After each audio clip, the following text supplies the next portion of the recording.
আসসালামু আলাইকুম beautiful people, আমি লাইনর আপনার সামনে নিয়ে আসলাম ছোট্ট একটা ব্লগ, মিনি ব্লগ। আজকে ভিডিওতে থাকতেছে আমি আজকে ভ্রমণবাড়িতে যে কী করবো না করবো এই সব ছোটোখাটো বিষয় নিয়ে কিছু কিছু কথা এবং কিছু ইনফরমেশন।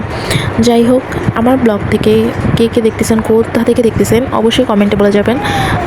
কে কোন জেলা থেকে দেখতেছেন। দেন দেখতেছেন কি সুন্দর সূর্যমামার রোদ নিয়ে চলে আসছে আমাদের মাঝে, এবং ওয়েদারটাও অনেক সুন্দর ছিল।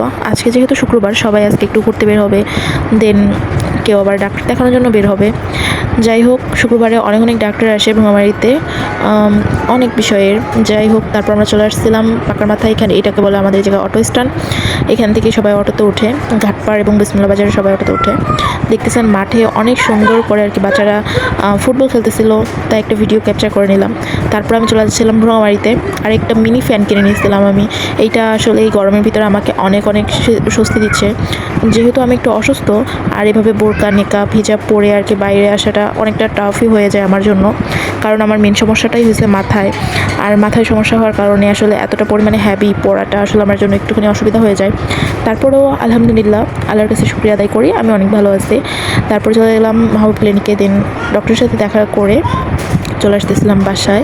ডক্টর ওষুধটা চেঞ্জ করে দিল আমার, আগামী সপ্তাহে দেখাইছি, তারপর আবার এই সপ্তাহে দেখানোর পরে ওষুধ চেঞ্জ করে দিচ্ছে। পরে আমি চলে আসতেছিলাম বাসায়। আর দেখতেছেন আজকে ভিডিওটা আমি কোনো রকম কোনো হেভি এডিট করতে চাচ্ছি না, মানে আর কি আমাদের এদিকে রাস্তার অবস্থাটা জাস্ট আপনাদেরকে খালি বোঝাতে চাচ্ছি যে আসলে ফোনের জাস্ট আমি ক্যামেরাটা স্টিল ধরেছিলাম, অটোটা দেখেন কীভাবে তুলতেছে। মানে কল্পনা করা যায়, মনে হয় জীবনটা হাতে নিয়ে আর কি বাসায় থেকে বের হয়ে আবার যাই। আসলে ওইরকম কোনো সমস্যা না থাকলে হেঁটে হেঁটেই যাওয়াটাই আমার কাছে উত্তম মনে হয়, কারণ এতটা রিস্ক নিয়ে কে যায় ভাই। তারপরে দেখলেন যে আকাশ মামার মুড সুইমিং হয়ে গেছে, তারপরে রোদ থেকে বৃষ্টি চলে আসছে, দেখতেছেন বৃষ্টি পড়তেছে, আর ওয়েদারটা অনেক অনেক সুন্দর দেখা যাচ্ছিলো। আকাশটা একটু মেঘলা মেঘলা। আর এই পাশে দেখতেছেন এগুলোকে আপনাদের গ্রামের ভাষায় কী বলেন অবশ্যই কমেন্টে এসে বলে যাবেন। আমাদের এদিকে গ্রামের ভাষায় শোলা বলে। আর এত বৃষ্টির ভিতরে তো আমি ভিজে যাবো, আর ভিজে যাবে না আমার, যেহেতু জ্বর এসে যেতে পারে। তাই আমার ছোটো ভাইকে বলছিলাম ছাতাটা নিয়ে আসতে বাসা থেকে, তো আমার ছোটো ভাই আমাকে ছাতাটা নিয়ে এসে দেয়। থ্যাংক ইউ সুমন, আমাকে ছাতাটা নিয়ে দিয়ে আসার জন্য। তারপর বাসায় চলে যাচ্ছিলাম, আর দেখে রাস্তার কী অবস্থা, টিপ টিপ করে পা ফেলে ফেলে বাসায় যাচ্ছি। তারপরে বাসায় যেয়ে একটু বিশ্রাম নিলাম, দেন আপনাদের সাথে আবার একটুখানি মানে গল্প করবো আর কি। তো গল্প বলতে ভিডিওটা আপনারাই দেখেন যে আসলে মেজয় কী বলছে। আর আজকে ভিডিওটা এতটুকুই। আর তারপরে ভিডিওটা দেখার পর আপনাদের সাথে মেবি ভিডিওটা আপনারাই দেখেন আর কি, তারপর আমি কী বলছে বা আমার আজকে বাইরে যাওয়ার পর আমার অভিজ্ঞতাটা কেমন বা এক্সপিরিয়েন্সটা কেমন হয়েছে, এটা একটা আপনাদের সাথে ছোটো একটু করে শেয়ার করতেছে।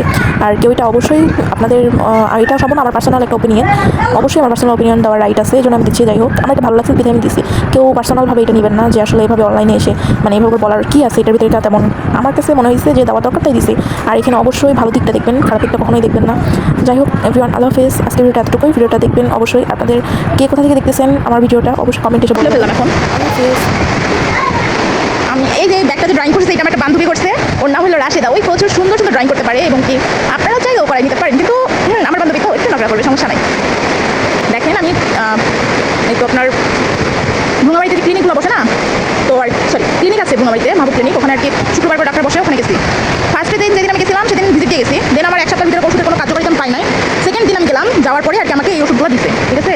কারণ আমার কথা হলো যে আমি যেহেতু ওষুধের কার্যকারিতা পাই নাই, সেহেতু আমি সেকেন্ড দিন কেন ফি দিয়ে ঢুকবো। যাই হোক, আমার প্রশ্ন কেন কেন থাকবে, এটা স্বাভাবিক।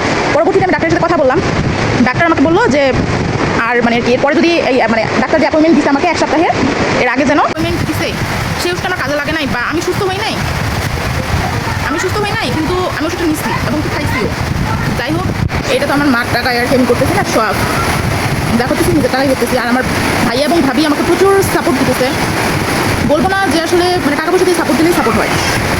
মেন সাপোর্টটা কোথায় জানেন? আপনি যখন অসুস্থ থাকবেন, একটা ব্যক্তি যখন আপনাকে কল দিবে, কিছুক্ষণ পর কল দিয়ে জিজ্ঞাসা করবে যে কেমন আছো তুমি, তোমার কী অবস্থা, কী হইতেছে এখন, তারপর ওষুধ টাইম মতো খাইছো কিনা। হ্যাঁ, আমাকে টাকা পয়সা দিয়েও হেল্প করছে ভাইয়া ভাবি দুজনই, অনেক ভালো। তোমাদেরকে অনেক অনেক থ্যাংক ইউ। আর আমি দোয়া করতেছি যেন এবারটা যেন অন্তত কাজে লাগে। আমি মানে জেনারেলি একটা ওষুধের দাম আপনার 10 টাকা 20 টাকা করে এরকম দাম, তো আসলে এত দামি ওষুধ খেয়েও যদি কোনো কাজ না হয়, আসলে এটা ব্যর্থতা ছাড়া কিছু না। যাই হোক, আল্লাহর কাছে দোয়া করি, আপনারা আমার জন্য দোয়া করবেন যেন তাড়াতাড়ি সুস্থ হয়ে যায় ইনশাল্লাহ। আজকে একটা ছোটো একটা ব্লগ করছি, আপনারা অবশ্যই দেখবেন, আপনাদের কেমন লাগছে অবশ্যই জানাবেন। আর এটা আমার একান্ত পার্সোনাল একটা মত দিচ্ছি। আর ডাক্তারের কাছে আমি আজকে যাইতাম না, যাওয়ার একটা কারণ হলো আমার ভাইয়া অসুস্থ, আমার ভাবি অসুস্থ, এবং কি ফ্যামিলির অনেক মানুষ অসুস্থ। তারা ওষুধ খাইছে, তাদেরটা ঠিক হয়েছে না, আমারটা ঠিক না, এই জন্য আমি গেছি, এবং কি এই জন্যই যে দেখাইছি আর কি। আর আমার দিক থেকে মনে হয় ডাক্তার আপনাকে যেই নির্দেশনাটা দিবে, যদি বলে যে এটা ডান দিকে যাবে, মানে এটা ডান দিকেই যাবে। ওটা আপনি তো অনেকেরই করে যদি বাম দিকে ঘুরে দেন না, তাহলে পুরাটাই গল্প হয়ে যাবে, আপনি উল্টা সুস্থ যাবে, অসুস্থ যাবে, এটাই হলো বাস্তবতা। যাই হোক, আজকে এতটুকু ভিডিও, আর আল্লাহ হাফেজ।